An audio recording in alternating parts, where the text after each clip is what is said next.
All right, so this is a video that I never really wanted to make, but I knew it would come eventually. So basically I've been painting for around 20 years, around 8 years professionally here at the Acura dealership. And many of those years before painting here in a professional environment with professional tools and professional spray booth, I was painting underneath a tent or in the garage. And I've always used a half mask respirator. Now, since developing my Paint Society channel and actually going to spray professionally in front of everyone, the #1 comment that I've gotten from my subscribers throughout every single video, you'll find one person that comments, no eye protection, and why are you using the half mask and not a full mask at the very least?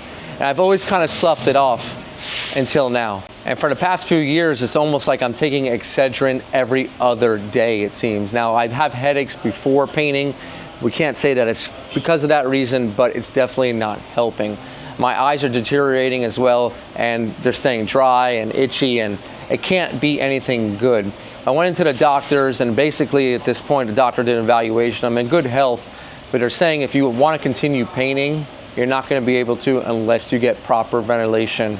And I kind of put it off because the price of the proper ventilation system is around $2,500.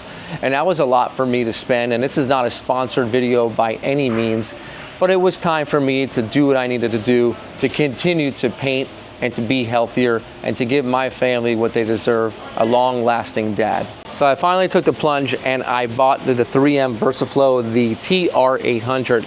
I ended up getting the premium shield as well as the HIK version, which is a little bit better for, let's say, if you're gonna be doing anything that has to do with the gas or anything that's a little bit more industrial, you can use this as well.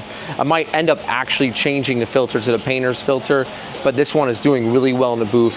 And today, what I'm gonna do is I'm gonna talk to you about the benefits of this actual unit and, well, how well it works in the booth, and is it something that you should look to get into if you're a do-it-yourselfer or even painting just a little bit. Because it's a very serious trade that we're in, and you are depreciating yourself every single job you take in. Lungs, eyes, everything is taking a toll on you. Now here's the kit. Again, I got this open box, so it's a little bit cheaper, I say, because I got the HIK, which is traditionally a little bit more. HIK standing for high industrial kit. It comes with a little bit better hood, shield, and a little bit better cartridge, and the actual hose, it's wrapped in kind of this cloth. Now, I'm gonna go ahead and link the painter's kit. It's a little bit cheaper, and it comes with a different hood, a different filter, and it has plastic that goes around here. But this is the upgraded version, if you will. And again, I only really got it because I got it open box, brand new, a little bit cheaper. Otherwise, I would have got the painter's one. Now, you got your battery over here. Now, I'm running this probably for a good 2 days with a few jobs in between, and then it's going back on the charger. You got your cartridge filter here, and there's a couple different filters that you can use. I'm probably gonna change over to the painter's cartridge to see if I see any of a difference, although everything's fine, it's not a problem. So we have here the button to turn it on, and you have to listen to the beeps and know what the beeps are, because when it's on your actual waist, you're not gonna be able to see it. So basically, it's going to have 3 different fans, low, medium, and high. So it'll come on the lowest one, and then when you tap this, you have to hold it. And that means it's on fan speed 2, and then hold it, fan speed 3. I got full battery here. Now what that's doing is it's blowing purified air right through here, and it's going into the actual hood itself, which I'll show you now. I've gone ahead, and when I'm painting, I've disconnected this in between. Like say I'm coming out, it easily disconnects, because this is a little bit much when it's on your head walking around the shop. So you can easily, basically quick disconnect it. Now looking into the actual hood itself, I do have the clear protectors on here. There is a lot of glare. That is a downfall to this actual hood itself. Some folks are telling me with this actual shield though, you can take off the tear-off sheets, and this will uphold to cleaning and, like say, lacquer thinner or mineral spirits, cleaning off the overspray instead of using the tear-off sheet. So I've yet to try that. And basically that fresh air is coming in through this tube, and it's running through this little tunnel here, and it will blow down on your face here in the front. You see this little flap here to divert the air. Now, I did end up keeping the belt for now, but I did upgrade, and I haven't used it yet, to the backpack. Today we're going to show you how it works with the belt And by the end of the video, I'm gonna show you the backpack as well. Let's talk about your other options when it comes to using respirators. And then we have the half mask respirator. This is what I've always worn on the channel. And this is a great alternative really for do-it-yourselfer guys. If you're not painting a lot, this is gonna do what you need it to do. You can throw on some glasses if you're concerned about your actual vision or getting anything into your eyes. Now, this comes in a bag, and a lot of guys just throw this away. You're supposed to keep this in the bag when you're not using it. And you're supposed to change these every single week. This is about 40 bucks, but you're supposed to change them with a new one at least every single week. So basically, half mask, so this will go around your face. And basically, we've seen these all before. Come here, attach in the back, and that's all there is to it. Now, the other option that's probably be the best option for you guys is the full mask respirator. It's not this one, runs around maybe 150 bucks in and around there. The 3M makes it, and that's the full mask respirator with these cartridge filters on the side as well.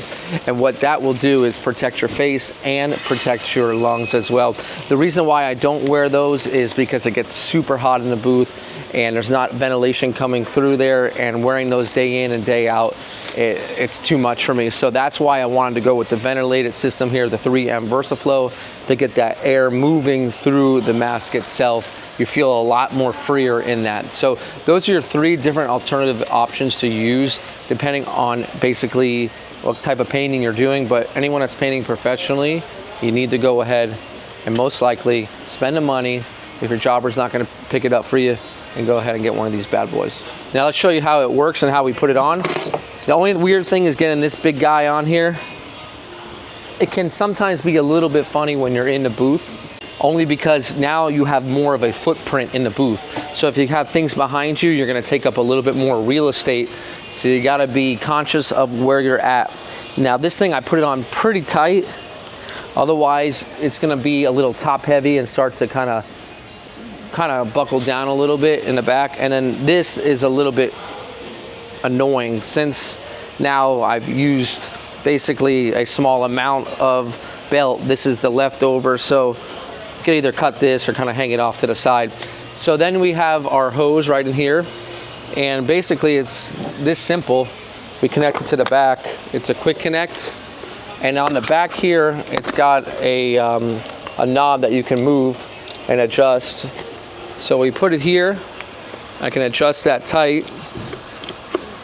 And this is good for anyone that has a beard, because if you have a beard, then this is the correct mask for you, because what it's gonna do is it's gonna cover that whole entire beard and give you a full face safety when it comes to the fumes and everything coming back into your hood. So this is the kind of like the shield, if you will, and it goes around and you are basically covered and good to go. Now the only weird thing is when you don't need it, like in between flash time, you're not doing anything, it's kind of weird walking around with this thing. So I found the best way to is just take it off. I wish there was a way to hook it. There's not, but this thing is super simple. You can just disconnect it here, and then that's it. You can walk around with this on the ground or have it hanging off your side. So we're gonna go ahead now. We have an MDX to paint. We're gonna do the tailgate and the bumper, and let's go into the booth and see how well it functions in the paint booth. All right, we're all ready to go. Now, we have those new tack racks. If you've been watching the channel, you know I just changed recently. These are the Sickens one. You can see they're not sticky and they're a little bit abrasive almost. So if you have anything on the surface, it's gonna help to kind of get it clean. We have our Ion Star, our static gun or anti-static gun. And again, what we wanna do with this process is always wipe it down first and then follow it up with the anti-static gun. And that will help remove any of the static. This fresh air unit, it does seem a little bit bulky on you. I am getting used to the waist. We're gonna try the backpack out later and see if that works out. But I think you get used to it as you go and you adapt. I'll tell you something, with the vision, it being a little bit glared, I painted in the dark all my life, and it's all muscle memory for the most part. So I know what I'm doing. I don't really need to see exactly what's happening. but I can always look at it once I pull up my visor. But all my life's been dark, painting in garages, and it's just muscle memory.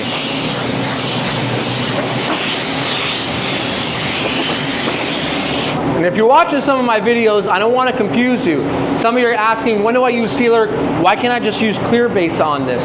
The answer is you can use clear base on this, but I'm using sealer because this color, NH885M liquid carbon bronze, is not a good match really in Sikkens, but you need to use the black sealer.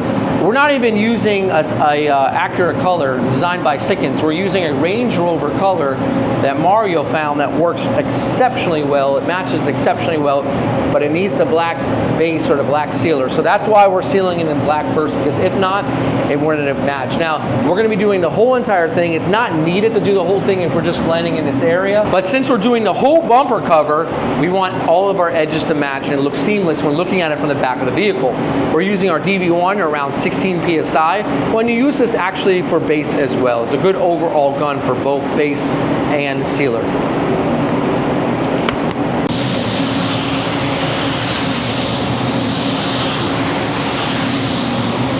Now this was one of the biggest problems that I've had.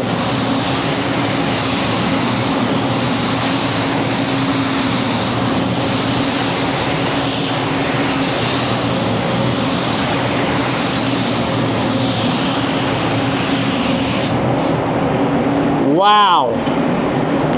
I've never been able to do that before. With the exhaust pulling all the fumes and vapors over towards the back of me, I've never been able to stand in front of something and paint it. I've always got to stand, move, because everything's getting right in my eyes. But I'm actually able to look right what I'm doing, take the overspray in the face because it's not hitting me. Wow, that was cool.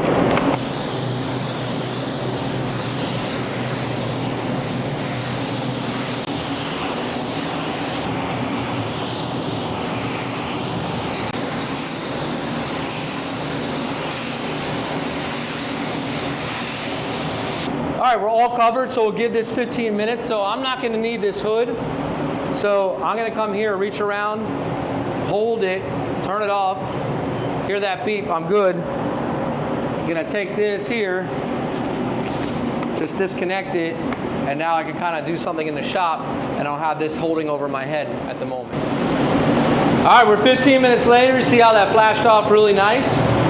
Nice matte finish, ready for its base coat.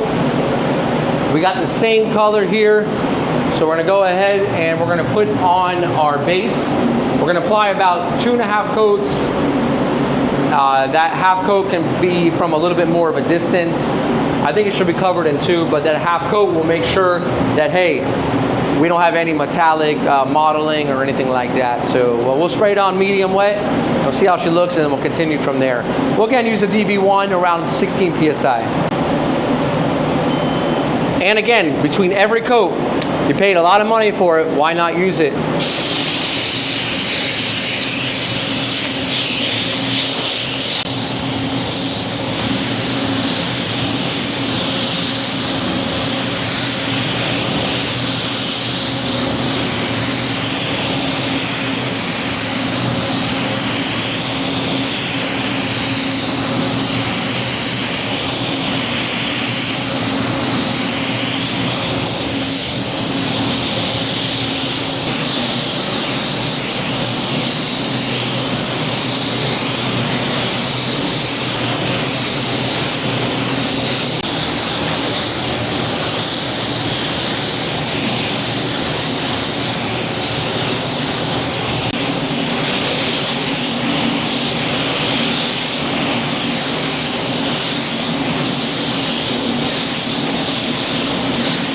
Now, as I'm painting this, I'm scared that this thing's gonna hit it.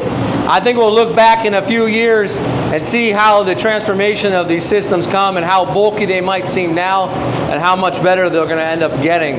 But I think I'm gonna move this back just a little bit because I'm scared that I'm gonna hit that over there. This hose is gonna jump into it. You can see how that black base really changes the look of that color. And that color is more of what this color looks like. And if you're doing this over a gray sealer or gray base, it looks totally different. So important to get that ground coat down. Many good painters will tell you about the ground coat just matters so much. And here we can see the effectiveness of it. And this, to think about it, this is a Range Rover color. So that's what sometimes painters don't understand, is it's not about necessarily finding a color that goes to the vehicle, because colors really are just the scientists at the actual paint company just taking a whole bunch of toners, getting it together, finding a good match, and then calling it that color. It doesn't mean that another color can't be used for it identically or tweaked a little bit. That happens all the time. A lot of folks put on different colors on different cars, and all that matters is it looks good going down the road, and that's what we got. We'll let this flash off a good 5-6 minutes, and then we'll hit it a second coat, and we'll check our color, see if we got good coverage. Now, one thing I'll always do is always make a spray out card while I am painting. There's so many variables to change. Let's say you made this spray out card a week ago, a month, a year ago, and if you're gonna think you're gonna replicate it perfectly, no, there's too many factors that can go into it. So I'll take that same color code or variant, and I'm gonna make a spray out each and every time while I'm painting. And this is just going to ensure that, hey, while I'm painting, when I'm painting on the vehicle and the spray out, I'm going to check this on the vehicle, see if I have A, proper coverage, and B, is the color even good enough, is the correct tone for this vehicle. So same exact process that we're following on the car is what we're following here on the spray out. All right, so we're sitting here 10 minutes out. You can see how it's got a nice flashed off look. And don't be concerned about some patchiness here. That will all get cleared up. There's some patchiness over there. A lot of painters always want to fix things on the first try. Don't do that. Give paint time. I taught you guys, don't overthink it. It's just paint. And sometimes sometimes when I'm in a pickle, I'm like, don't overthink it, Brian, it's just paint. But what does that mean for the most part? Just let the paint dry, let it do its thing. You can always sand it down, you can always reapply paint. It's not the end of the world paint, it's really, really not. So when you look at it with that perspective, things are just different. So we're ready to lay on that second coat. Here's what I'm gonna do. I'm gonna lay on the second coat wet, and then I'm gonna come back about maybe like 4 or 5 inches more, maybe a little bit less, and then I'm just gonna give it one more all over coat. And that's not only going to A, give it a little bit more coverage, but B, that's gonna orientate the metallics just a little bit, make them nice and smooth. And I like to do this right after the second coat, because while that second coat is still wet, you can throw a drier coat into it and it will melt into it. So if you were to do that drop coat or that half coat after it had been dry, it's gonna land dry. It had something to land in wet. Let me show you what that looks like right now.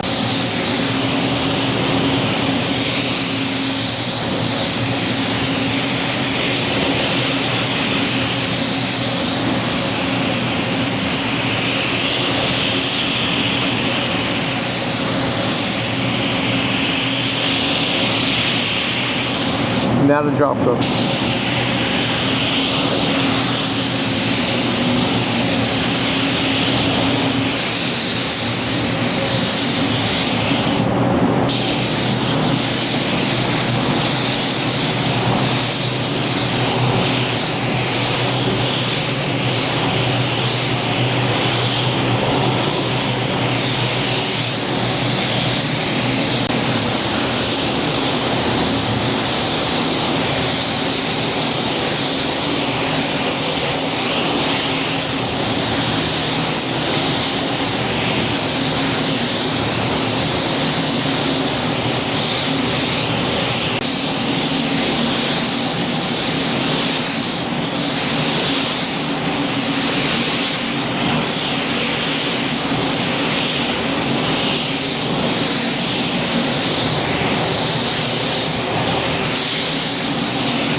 All right, so you saw how I kind of did that. I broke it in the spots where I did the wet coat, and then from there I came back and then did a drop coat. Instead of wet coating everything and then drop coating it, I just kind of did it in little quadrants. Now everything's looking good. I'm feeling good with the fresh air. One thing that's a little bit funny is when you wear the waist belt, it shifts around your waist a little bit, and when it shifts, it kind of stops and makes you feel like you hit something in the back. So there's always like that concern that I hit something. So I'm actually getting the hang of this. It does feel like it's pulling your hips back a little bit. One thing I've always been trying to do in the past year and a half, guys, between using this, is really taking care of my health. I'm down about 30 pounds, making better decisions, and this is one of the better decisions because we don't live anymore for ourselves. I'm living for my family. So this is probably something I should have done a long time ago, but in the last 2 weeks that I've started to use it, I'm feeling a lot better. And I'm telling you, it's an investment worth making. So just thinking about it like that, it's an investment for yourself. They'll pay you back in ways that you never believe by just taking care of yourself. It really will. And we're ready to clear, guys, and I always check the spray out first. And that looks like a really good match. How's that color for a Range Rover? That thing is almost dead on, especially here with the lights. That thing looks really good. So we'll go ahead and we'll see what she looks like once it's all done, and I'll show you guys, you know, is it a good match? It'll be close. Nothing's ever perfect, but we want it close enough to the point where it looks factory, and factory is, there's always a little bit slight difference between those plastics, and we want to try to get it a little bit better than that. Let's go ahead and get clearing, and honestly, I could never be able to clear before with that half mask within my face, but I think I could do a little bit better with this full air respirator here. Let's go ahead and get this thing cleared.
And that's after the first coat.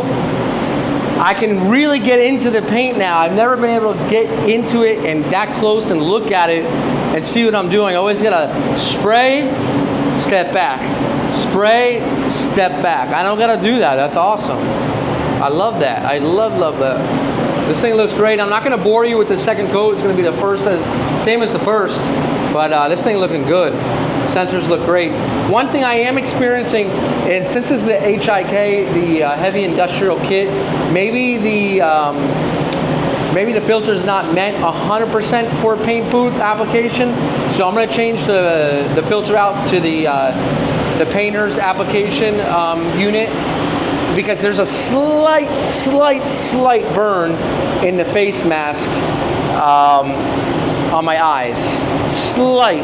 Like as if it's picking it up and not filtering it 100%. And that might be because this unit is the more of the premium, but not 100% the paint booth filter. So I'd be interested to see what you guys think about that.